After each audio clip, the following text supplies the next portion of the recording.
So what did he do?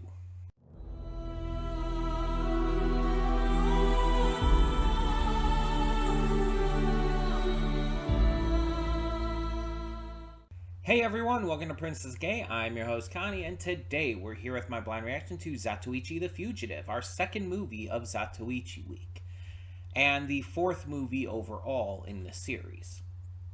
So, yesterday we got to New Tale of Zatoichi, which kind of continued off of the last one, but also was kind of its own thing, separate from the first two movies.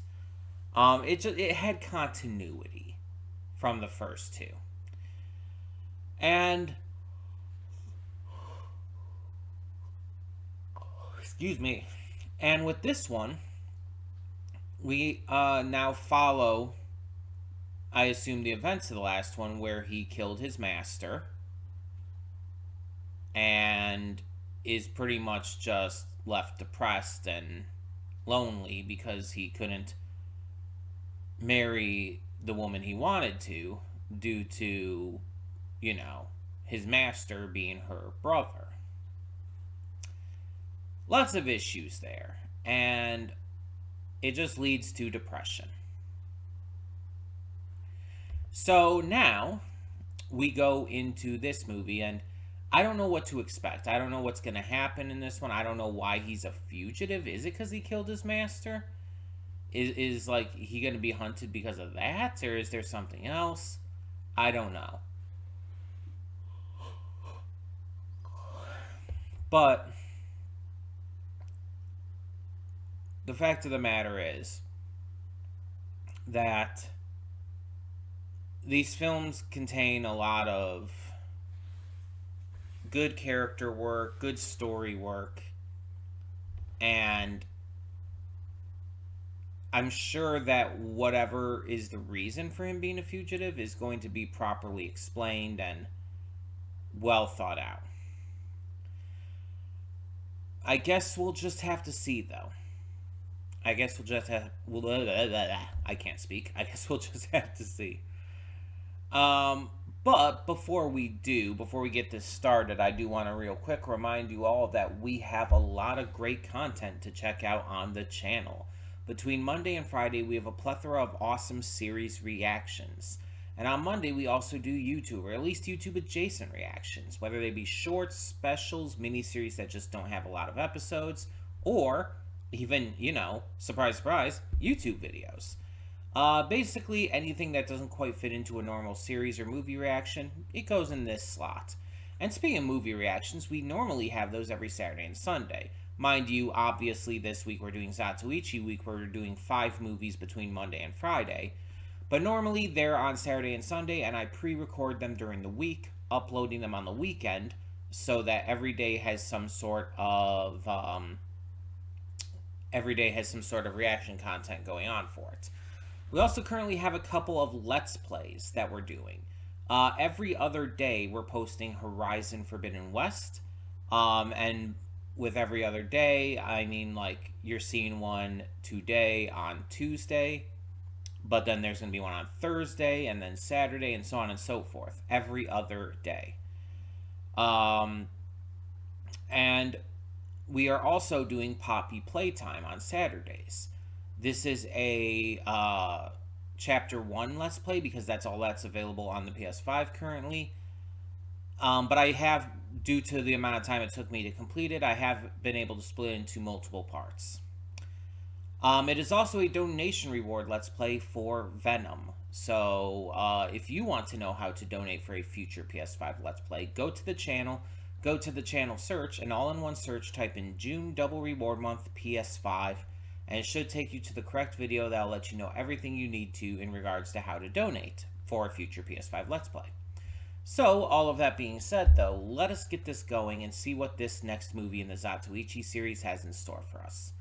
When the screen fades to black, pause this redirect and go to the description below. Excuse me, sorry again. Follow the link to the reaction, because yes, we do redirect all reactions on this channel.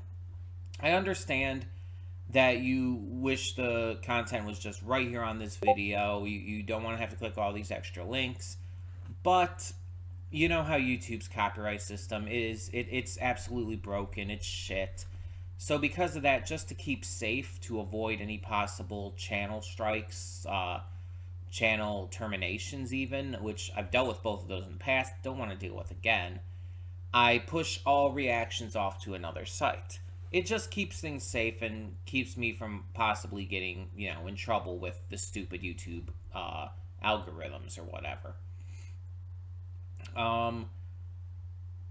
And on the plus side, this does allow me to give all of you, yes, every single one of you, the full unedited reaction completely free. You don't have to pay anything. No paywalls. You don't have to subscribe to any kind of Patreon. And you don't even have to sync up your own copy. You just click that link down below and it takes you to the entire video. Just all in one thing. Sounds pretty cool, right? I think it's pretty cool because not a lot of reactors here on YouTube are able to get away with that for various valid reasons, whether it be monetary reasons with the monetization and everything, or it's copyright reasons or whatever. The point is, it's not something a lot of reaction-based YouTubers can do all the time. So I do take pride in the fact that I am able to give that to you. And after you watch the reaction, come back here to the redirect and resume play. Because after it fades black, then fades back in, everything from that point forward will be my afterthoughts. And will not only contain spoilers to the movie, but my general thoughts on it, how it connects to other movies, and maybe even stuff related to the channel. You never know. It's always worth checking out. So, all of that being said, though, thank you, as always, so much for tuning in. And for now, I'll see you at the reaction. And we are back, and we'll begin with spoilers in 3, 2, 1, now. I didn't like this one. I know, just saying right off the bat, I didn't like this one. Honestly, I feel like there's a bit of confusion I have for the placement, because the only way this movie I feel makes sense is if it's a prequel to the first three. But I don't think it's supposed to be. There's no evidence. I couldn't find anything that said it was. When I looked it up briefly in between. But that's the only way it makes sense, because here's the thing. Ichi in this film is much more aggressive, confrontational, prone to emotion, and a lot less likable than in the previous three movies. Not to mention, he's constantly referring to himself as a Yakuza. The masseur stuff pretty much never comes into play. This feels like this would be Ichi prior to the first film, when he was still with the Yakuza, when he was still, not the best. And it comes across as a lot less... How do I put this? The first three movies had a certain heart, a certain level-headedness to them that made me like Zatoichi as a character from his moralistic standpoints and his humane nature and whatnot. It's not in here. You don't get that in this movie. It's like it takes away one of the best parts of his character. On top of that, the movie is fucking boring. Like, you have this beginning part where it's like, oh, Ichi wins this sumo contest, and then some dude attacks him, and it tries to act like we're supposed to feel sorry about this guy, Kisuke, I believe it was. It acts like we're supposed to feel sad about his death and, like, feel for his mother and everything, and we see the funeral and all, and it's like, why am I supposed to care about this? it is like making an active point of trying to get me as the viewer to care about this random character's death. This random guy who just out of nowhere attacked Ichi. It's like I'm supposed to care that he died. I'm supposed to feel sorry for him. And it's like you introduce his mother as a character and have Ichi like apologize to her and give her the money that he, I guess, was trying to get for his mother. And it's like, why do I care? I don't. You have done nothing to establish a point of care for this character or this plot point. If you want to do something like this, you would have to have had Kisuke introduced at the beginning of the movie and have this scene happen more towards the middle. That is the only way to have made this work. And the thing is, this series has done this kind of stuff before. With characters, being killed and their family members seeking revenge and stuff or whatnot. Ichi, delivering news of stuff like that. And it's done it so much better. It's so weird how just, in my opinion, poorly it's done here. On top of that, it's like the story is so bland in this one compared to all the others that it's just like, I don't care about any of the Yakuza stuff we're seeing. The stuff with Ichi's bounty and these people coming after him is so like lazily done. It just doesn't feel like there's any real stakes or issue or anything. The samurai guy is so bland. He is a bland, terrible, evil samurai guy. He has no character outside of that. He is so uninteresting. And here's the thing. This series of movies, we're in the 4th movie now, and this series of movies has clearly gone with a certain structure, right? All of the movies kind of play out the same if you think about it. Ichi wanders into this area, he meets the people of the area, he befriends the people of the area, he gets involved in Yakuza drama, and he ends up having a very specific singular rival who he has to face in the final battle. All 4 of these movies have done that. But the way it's done here, it's just like, it doesn't make us care about who this rival is. Again, the samurai is such a bland character.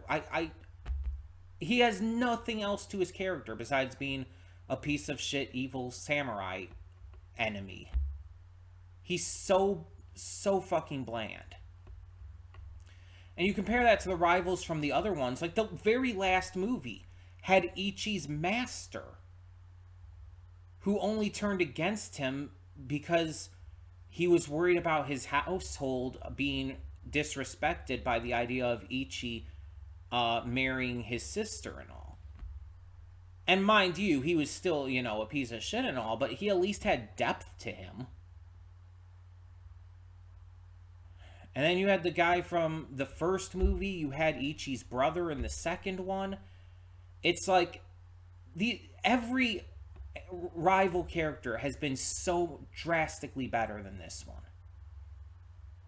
The fight at the end was good. I mean, none of the action was bad. I'm not going to say that or anything. There's aspects of this that were well done. But overall as a film, it's like, you probably saw me during the reaction kind of just like sitting like this. I was bored out of my mind. Most of the movie was so fucking slow and monotonous and just uninteresting that I didn't have anything to react to. And I didn't care about any of these side characters either. Nobu, Sakichi, whoever else. It's like, who the fuck gives a shit about them? There wasn't enough depth or character given to them for me to care. It's just, it was so poorly done in my opinion. And mind you, this is my opinion, this is my perspective. As I always say, form your own opinion based on your own viewing experience. I can only tell you my viewing experience. I can only explain to you how I viewed the film. And I'm like watching this, I'm like waiting for it to get good, and I'm like thinking, it's like, okay, it's probably gonna get good by the end. It's probably gonna have like a really good climax, and it's like, again, the fight was well done, like in terms of choreography, but again, there was no real stakes, no real um, proper motivations or interest factor. It was just a random cool fight for the sake of a cool fight rather than having anything actually building to it.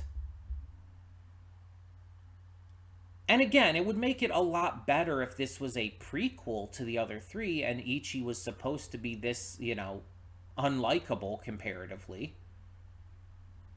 But it's like the lack of the likability, the moral compass, and just the kindness and depth to him, the lack of that, it really hurt the film for me. And honestly, I feel like it really took away a lot to take those aspects away from him. And if you're trying to like say this is a genuine follow up to the last film, like you'd have to basically explain it as, oh, Ichi just lost so much hope. His After the last movie, his mind just kind of broke and he became like an asshole.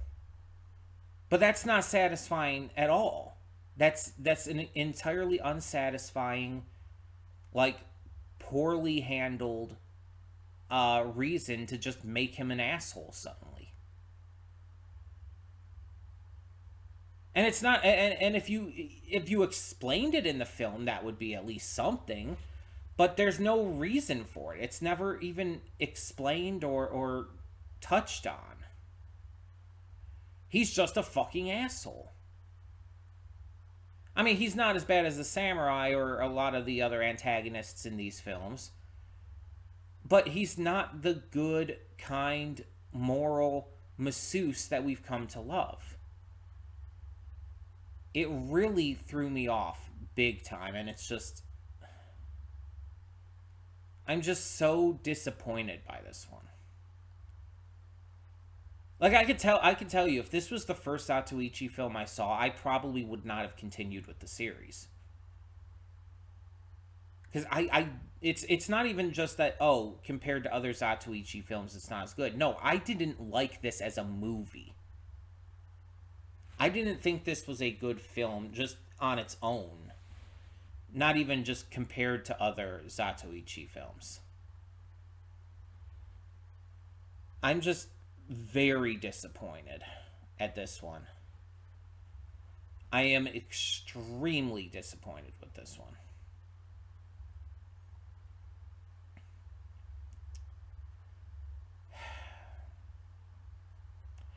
And the most positive thing it could be is to say like, oh, I just didn't like this one because the last one was so good, and I just watched it yesterday, so it's still fresher on my mind.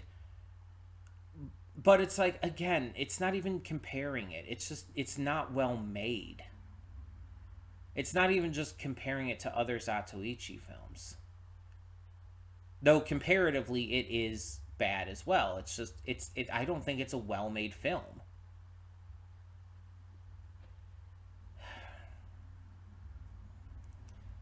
So yeah, it's just, I mean that's not even talking about all the weird cuts that were just like really distracting. And then there were points where it's just like, oh, we're just gonna have the characters stare at each other for a few seconds to fill time. It's like people complain about pacing and stuff like One Piece, and then it's like there's movies like this where it's like, oh, that's actually time padding. That's like blatantly padding for time. In One Piece, at least it can like disguise itself well enough when it does stuff like that. But here it's just like, oh god, that is so obvious. Uh, I'm just I'm just not a fan of this one. I hope that the next movie brings back Zatoichi's kind and dependable nature, and actually shows the masseuse stuff again, because that was also just sorely missed in this. It like briefly mentioned he was a masseuse, and that's pretty much it.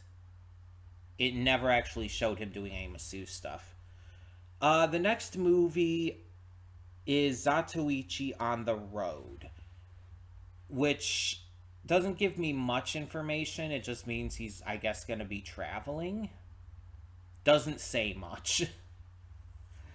So, yeah, this is easily the worst of the movies so far, and it's like not even close. I would still say the last movie is the best, though. Number three, the New Tale of Zatoichi, I would still say is the best. This is the worst.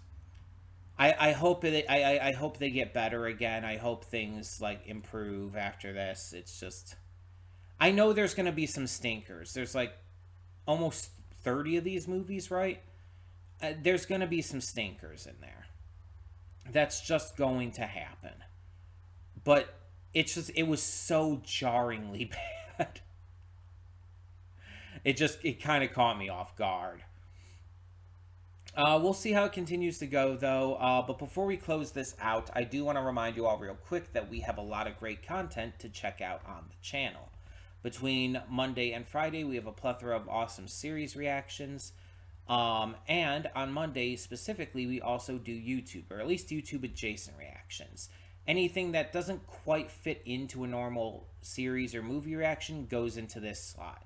And speaking of movie reactions, we have those normally every Saturday and Sunday. And I say normally because obviously this week is Zatoichi week. We have a Zatoichi movie every day between Monday and Friday. But we're not having any movie reactions on the weekend like we normally do this week. Next week we go back to our normal, which again, movie reactions Saturday and Sunday. I pre-record them during the week, upload them on the weekend so that every day has some sort of reaction content going on for it. We also are currently going through a couple Let's Plays on the channel. We have Horizon Forbidden West, that is every other day currently. So you'll see one today, you'll see one on Thursday, and then Saturday, and so on and so forth. But we're also playing through Poppy Playtime on Saturdays. At least Chapter 1, because that's all that's on PS5 currently. And yeah, I was able to... I did get it to be where I could have multiple parts of it, because not the best at solving puzzles, but yeah. So we have it split up for different Saturdays and all. But yeah, so that is also a donation reward Let's Play for Venom. And if you want to know how to donate for a future PS5 Let's Play, go to the channel search, and all in one search, type in June Double Reward Month PS5. That should take you to the correct video. That'll tell you everything you need to know on how to donate for a future PS5 Let's Play. Or if you want, you can just ask in the comments below, contact me via a private message on Discord, whatever works best for you. So all of that being said, thank you so much as always for tuning in. And for now, I'm Connie and I'm signing off. See y'all next time.